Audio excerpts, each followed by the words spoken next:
Ballari banner ಕಿಚ್ಚು ಆರೋ ಮುನ್ನವೇ ರಾಜ್ಯದಲ್ಲಿ ಮತ್ತೊಂದು ಬ್ಯಾನರ್ ವಾರ್ ಶುರುವಾಗಿದೆ. ಸಾರ್ವಜನಿಕವಾಗಿ ಅಥವಾ ಸಾರ್ವಜನಿಕರಿಗೆ ತೊಂದರೆಯಾಗ್ತಿದೆ ಅಂತ ಬ್ಯಾನರ್ ತೆರವುಗೊಳಿಸಿದ್ದಕ್ಕೆ ಮಹಿಳಾ ಅಧಿಕಾರಿಗೆ ಕಾಂಗ್ರೆಸ್ ಮುಖಂಡ ಧಮಕಿ ಹಾಕಿದ್ದಾನೆ. ನನ್ನ ಬ್ಯಾನರ್ ಮುಟ್ಟಿದ್ರೆ ಸುಟ್ಟು ಹಾಕ್ತೀನಿ ಅಂತ ಪೌರಾಯುಕ್ತಗೆ ಫೋನ್ ಮಾಡಿ ಹಿಗ್ಗಾಮುಗ್ಗಾ ಜಾಡಿಸಿದ್ದಾನೆ. ಈ ಘಟನೆ ನಡೆದಿದ್ದೆಲ್ಲಿ ಎಂಬುದರ ಕಂಪ್ಲೀಟ್ ರಿಪೋರ್ಟ್ ಇಲ್ಲಿದೆ.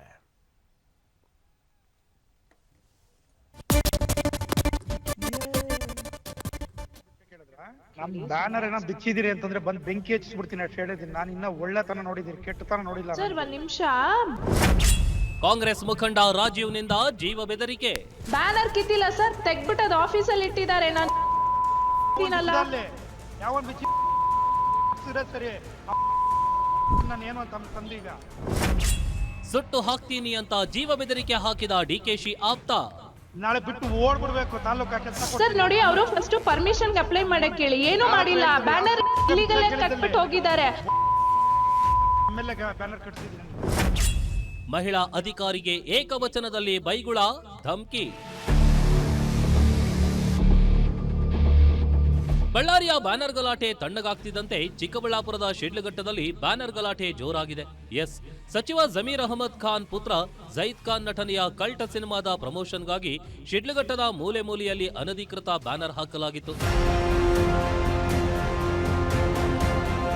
ಬ್ಯಾನರ್ ತೆರವುಗೊಳಿಸಿದ ವಿಚಾರವಾಗಿ ಕಾಂಗ್ರೆಸ್ ಮುಖಂಡ ರಾಜೀವ್ ಗೌಡ ಶಿಡ್ಲಘಟ್ಟ ನಗರಸಭೆ ಪೌರಾಯುಕ್ತೆ ಅಮೃತಾ ಗೌಡಗೆ ಕರೆ ಮಾಡಿ ಜೀವ ಬೆದರಿಕೆ ಹಾಕಿದ್ದಾರೆ. ಬೆಂಕಿ ಹಾಕಿ ಸುಟ್ಟು ಹಾಕ್ತೀನಿ, ಚಪ್ಪಲಿಯಲ್ಲಿ ಹೊಡಿಸ್ತೀನಿ, ದಂಗೆ ಮಾಡಿಸ್ತೀನಿ ಅಂತೆಲ್ಲ ಬೆದರಿಕೆ ಹಾಕಿದ್ದಾರೆ. ರಾಜೀವ್ ಗೌಡ ಬೈದಿರುವ ಆಡಿಯೋ ಸಾಮಾಜಿಕ ಜಾಲತಾಣಗಳಲ್ಲಿ ವೈರಲ್ ಆಗ್ತಿದ್ದಂತೆ ಅಧಿಕಾರಿಗಳ ವಲಯದಲ್ಲಿ ತೀವ್ರ ಆಕ್ರೋಶ ವ್ಯಕ್ತವಾಗಿದೆ. ಇಲ್ಲ ಸರ್, ಅದು ಒಂದ್ ಬ್ಯಾನರು ಆ ರೋಡ್ ಕೋಟೆದಲ್ಲಿ ಮಧ್ಯದಲ್ಲಿ ಹಾಕ್ಬಿಟ್ಟಿದ್ರಂತೆ. ಅದೇನೋ ಗಾಡಿಗಳಿಗೆ ಗುದ್ಕೊಂಡು ಹೋಗ್ಬಿಟ್ಟಿದ್ದಾರೆ. ಅವ್ರು ಯಾರೋ ಪಬ್ಲಿಕ್ ಕಂಪ್ಲೇಂಟ್ ಮಾಡ್ತಾ ಇದ್ರು ಅಂದ್ಬಿಟ್ಟು ನಾನು ಅಪ್ಸರ್ ಅವ್ರಿಗೆ ಹೇಳಿದ್ದೆ, ಸರ್ ಒಂಚೂರು ಸೈಡ್ ಅಲ್ಲಿ ಕಟ್ಕೊಳಕ್ಕೆ ಹೇಳಿ. ಬ್ಯಾನರ್ ಏನೋ ಬಿಚ್ಚಿದಿರಿ ಅಂತಂದ್ರೆ ಬಂದ್ ಬೆಂಕಿ ಹಚ್ಚಿಸ್ಬಿಡ್ತೀನಿ ಅಂತ ಹೇಳಿದೀನಿ. ನಾನು ಇನ್ನ ಒಳ್ಳೆತನ ನೋಡಿದೀನಿ, ಕೆಟ್ಟತನ ನೋಡಿಲ್ಲ. ಸರ್ ಒಂದ್ ನಿಮಿಷ. ಬ್ಯಾನರ್ ಬಿಚ್ಬಿಟ್ಟದು ಆಫೀಸಲ್ಲಿ ಇದೆ ಸರ್, ಅದನ್ನ ಮಧ್ಯದಲ್ಲೆಲ್ಲ ಕಟ್ಟಿದ್ದಾರೆ. ಆಕ್ಸಿಡೆಂಟ್ ಆಗಿದೆ ಅಂತೆ. ತಿಳ್ಕೊಂಬೇಡಿ ನನ್ಗೆ. ಸರ್ ಒಂದ್ ನಿಮಿಷ ಕೇಳಿ, ಅದು ಆಕ್ಸಿಡೆಂಟ್ ಆಗಿದೆ ಸರ್. ಪಬ್ಲಿಕ್ ಇಂದ ಕಂಪ್ಲೇಂಟ್ ಬಂದಿದೆ. ಕಂಪ್ಲೇಂಟ್ ಬಂದ್ರೆ ಬ್ಯಾನರ್ ಹೆಂಗ್ ಕೀಳ್ತೀರಿ? ಬ್ಯಾನರ್ ಕಿತ್ತಿಲ್ಲ ಸರ್, ತೆಗ್ಬಿಟ್ಟದ ಆಫೀಸಲ್ಲಿ ಇಟ್ಟಿದ್ದಾರೆ. ನಾನು ಯಾವನ್ ಬಿಚ್ಚಿ ಸರಿ ನಾನು ಏನು ಅಂತ ತಂದೀಗ.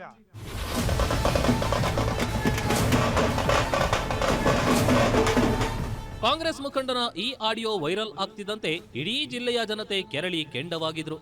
ರಾಜೀವ್ ಗೌಡ ಹಠಾವೋ, ಶಿಡ್ಲಘಟ್ಟ ಬಚಾವೋ ಅಂತ ನಗರಸಭೆ ಮುಂದೆ ಜನ ತಮಟೆ ಚಳುವಳಿ ನಡೆಸಿದ್ರು. ಇನ್ನು ದೆಹಲಿಯಲ್ಲಿರುವ ಕೇಂದ್ರ ಸಚಿವ ಎಚ್.ಡಿ. ಕುಮಾರಸ್ವಾಮಿ ಈ ಕೇಸ್ಗೆ ಸಂಬಂಧಿಸಿದಂತೆ ರಾಜ್ಯ ಸರ್ಕಾರದ ಮುಖ್ಯ ಕಾರ್ಯದರ್ಶಿ ಶಾಲಿನಿ ರಜನೀಶ್ ಜೊತೆ ಫೋನ್ನಲ್ಲಿ ಮಾತನಾಡಿ ಸೂಕ್ತ ಕ್ರಮ ಜರುಗಿಸಿ ಎಂದು ತಿಳಿಸಿದ್ರು. ಪೌರಾಯುಕ್ತೆಗೆ ಅಶ್ಲೀಲವಾಗಿ ಬೈದು ಆವಾಜ್ ಹಾಕಿರುವ ರಾಜೀವ್ ಗೌಡನನ್ನ ಕೂಡಲೇ ಬಂಧಿಸಬೇಕೆಂದು ಬಿಜೆಪಿ ಹಾಗೂ ಜೆಡಿಎಸ್ ನಾಯಕರು ಆಗ್ರಹಿಸಿದ್ದಾರೆ. ಇವತ್ತು ಅವತ್ತಿನ ದಿವಸದಲ್ಲೂ ಸಹ ಈ ಒಂದು ಬ್ಯಾನರ್ ಪ್ರಕರಣ ಅವತ್ತು ನಿಯಮಾನುಸಾರ ಬಿಟ್ಟು ಅವರು ಹೊರಟಂಥ ಸಂದರ್ಭದಲ್ಲಿ ಅದನ್ನ ತೆರವುಗೊಳಿಸಿದ್ನ ಗಮನದಲ್ಲಿಟ್ಕೊಂಡು ಇವತ್ತು ಉಸ್ತುವಾರಿ ಸಚಿವರನ್ನು ಮಾತಾಡಿದ್ದಾರೆ, ನನ್ನೂ ಮಾತಾಡಿದ್ದಾರೆ. ಇದನ್ನೆಲ್ಲ ನಾವು ಗಮನಿಸ್ಕೊಂಡು ಇವತ್ತು ಕಾನೂನು ರೀತಿಯಾಗಿ ಅವ್ರ ಮೇಲೆ ಕ್ರಮ ಜರುಗಿಸ್ತಕ್ಕಂಥ ಕೆಲಸ ಇನ್ನು ಅಶ್ಲೀಲವಾಗಿ ಬೈದು ನಿಂದಿಸಿದ್ದಕ್ಕೆ ನೊಂದ ಪೌರಾಯುಕ್ತೆ ಅಮೃತಾ ಗೌಡ ಅವರು ಶಿಡ್ಲಘಟ್ಟ ಪೊಲೀಸ್ ಠಾಣೆಗೆ ತೆರಳಿ ರಾಜೀವ್ ಗೌಡ ವಿರುದ್ಧ ದೂರು ದಾಖಲಿಸಿದ್ದಾರೆ. ಕೇಂದ್ರ ಸ್ಥಾನದಲ್ಲಿ ಏಕಾಂಗಿಯಾಗಿದ್ದೇನೆ, ಹೀಗಾಗಿ ಮುಂದಿನ ಆಗು ಹೋಗುಗಳಿಗೆ ರಾಜೀವ್ ಗೌಡ ಅವರೇ ಹೊಣೆ ಎಂದು ದೂರಿನಲ್ಲಿ ಉಲ್ಲೇಖ ಮಾಡಿದ್ದಾರೆ. ನನಗೂ ಬೈದಿದ್ದಾರೆ, ನಮ್ಮ ಸ್ಟಾಫ್ಸ್ಗಳಿಗೂ ಬೈದಿದ್ದಾರೆ. ಮೇನ್ಲಿ ಅವರಿಗೇನು ಕೆಟ್ಟದಾಗೆ ಬೈದ್ಬಿಟ್ಟಿದ್ದಾರೆ ಸರ್. ಸೊ ನಮ್ಮ ಸ್ಟಾಫ್ಸ್ಗಳಿಗೆ ಆ್ಯಕ್ಚುಲಿ ನಂಗೆ ಅವ್ರಿಗೆ ಬೈದಿದ್ದೆ. ನಾನು ಆ ಆಡಿಯೋದಲ್ಲೂ ಅದೇ ಹೇಳ್ತಿದ್ದೆ, ಅವ್ರಿಗೆ ಬೈಬೇಡಿ ಸರ್, ಹಾಗೆಲ್ಲ ಬೈಬೇಡಿ ಸರ್ ಅಂತ. ಸೊ ಅವ್ರಿಗೆ ನನಗೆ ಬೈದಿದ್ಕಿನ್ನ ಅವ್ರಿಗೆ ಬೈದಿದ್ದೆ ಜಾಸ್ತಿ ನಂಗೆ ನೋವಾಗಿದೆ ಸರ್. ಒಟ್ಟಾರೆ ಬ್ಯಾನರ್ ಗಲಾಟೆ ಈಗ ರಾಜ್ಯ ರಾಜಕೀಯದಲ್ಲಿ ದೊಡ್ಡ ಮಟ್ಟದ ಸದ್ದು ಮಾಡ್ತಿದ್ದು, ಈ ಬಗ್ಗೆ ನಾಳೆ ಬೆಳಿಗ್ಗೆ ಸುದ್ದಿಗೋಷ್ಠಿ ಮಾಡಿ ಸ್ಪಷ್ಟನೆ ನೀಡೋದಾಗಿ ರಾಜೀವ್ ಗೌಡ ತಿಳಿಸಿದ್ದಾರೆ. ಈ ಬಗ್ಗೆ ಏನ್ ಸ್ಪಷ್ಟನೆ ಕೊಡ್ತಾರೆ ಎಂಬುದನ್ನ ಕಾದು ನೋಡಬೇಕಿದೆ. Rajappa, Guarantee News, Chikkaballapur.